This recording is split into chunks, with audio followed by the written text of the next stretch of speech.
ধুর ধুর, হঠাৎ করে কেন যে এত চুল ঝরছে বুঝতেই পারছি না। কতদিন হয়ে গেল চুল ওঠা আর থামছেই না। না, এমন হতে থাকলে তো মাথায় টাক পড়ে যাবে। না না না, আজ রাজবৈদ্যের কাছে পরামর্শ নিতে হবে। কি ব্যাপার মহারাজ, আজ আপনাকে এমন চিন্তিত দেখাচ্ছে কেন? জীবনে বড় দুঃখ গোপাল, মন মেজাজ একদম ভালো নেই। সে কি, কি হয়েছে মহারাজ? গোপাল থাকতে দুঃখ কিসের? আর বলো না,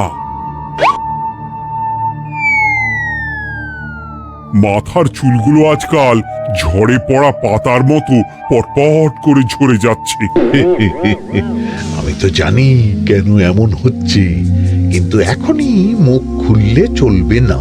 আর একটু বেশি বিপদ বাড়লে তখন মাঠে নামবো। তাই বলুন। এ তো খুব ছোট ব্যাপার। চুল ঝরলে টাক পড়বে, আর সেটা পড়া কত ভালো জানেন?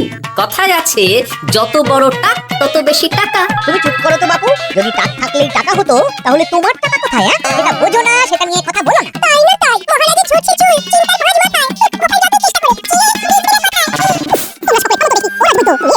মহারাজ অনেক সময় দেহে ওই রোগের পরিমাণ কমে গেলে জীবন চুল ঝরে। ভালো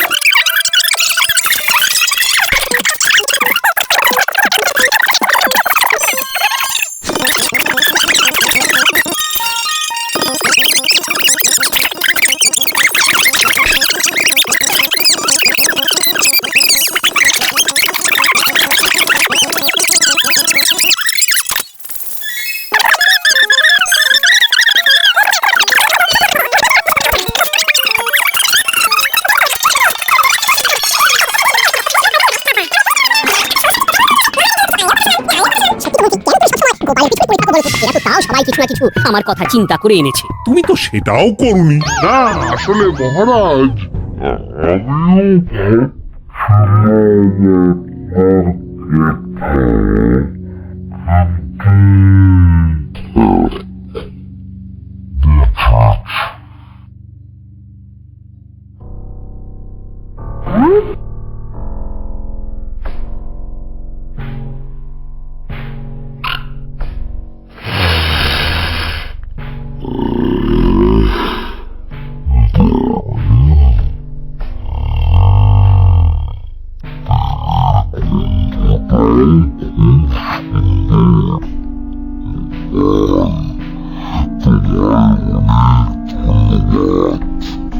আশা করছি ব্যবহার করলে খুব ভালো ফল দেবে।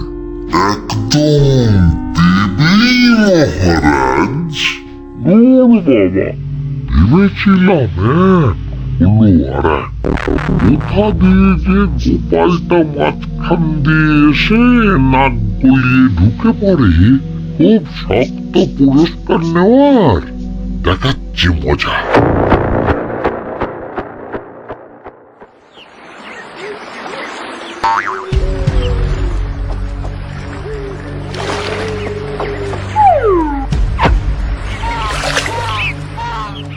এবারে গোপালের তেল দিয়েই সব কিছু তোলপাড় করব।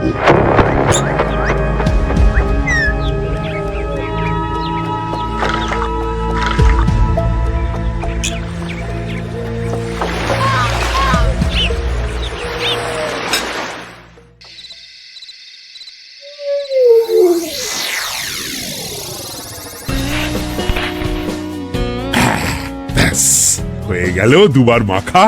গোপাল বলেছিল এতেই ভালো ফল পাব, কিন্তু এখন মাখার পর মাথাটা কেমন জ্বালা জ্বালা করছে মনে হচ্ছে। হয়তো নতুন চুল গজাবে বলে এমন হচ্ছে। কাল সকালে বোঝা যাবে।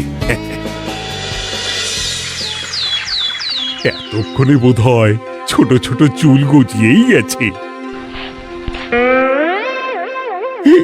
কি এটা চুল গজানোর তেল ছিল নাকি পড়ে যাওয়ার? হে ভগবান, যেটুকু বাকি ছিল সেটাও ঝরে পড়ে টাক পড়েই গেল। হ্যাঁ, গোপালই হলো যত নষ্টের গোড়া। আজ আসুক সভায়।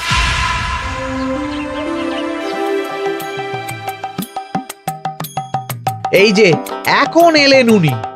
ও কি মহারাজ, আপনি এমন কাপড় মাথায় জড়িয়ে বসে আছেন কেন? তুমি আর এমন প্রশ্ন জিজ্ঞাসা করো না গোপাল, তোমার দয়াতেই মহারাজের এমন অবস্থা। মানে? মানেটা আমি তোমায় দেখাচ্ছি, দাঁড়াও। এই যে গোপালের দেওয়া তেল মেখেই আমার এমন হয়েছে, আর তার জন্য আমি তোমাকে কোনোদিনও ক্ষমা করব না গোপাল। বিশ্বাস করুন মহারাজ, আমার গিন্নিও মাখে এই তেল, কিন্তু এমন কিছু তো এখনো পর্যন্ত ঘটেনি। আমি আর কিচ্ছু শুনতে চাই না। আমার মাথা ভর্তি চুল আমি ফেরত চাই। যতদিন না আমার মাথার সব চুল ফিরে আসছে, ততদিন আমি তোমার মুখও দেখতে চাই না। মহারাজ, আপনার কোনো চিন্তা নেই, আমি তো আছি। এবার এই সমস্যার একটা সমাধান আমি করেই ছাড়বো। কি ব্যাপার, মন্ত্রী মশাই এত লাফাচ্ছে কেন? এসবের পেছনে আবার ওনার হাত নেই তো? না, ব্যাপারটা পরে দেখতে হচ্ছে।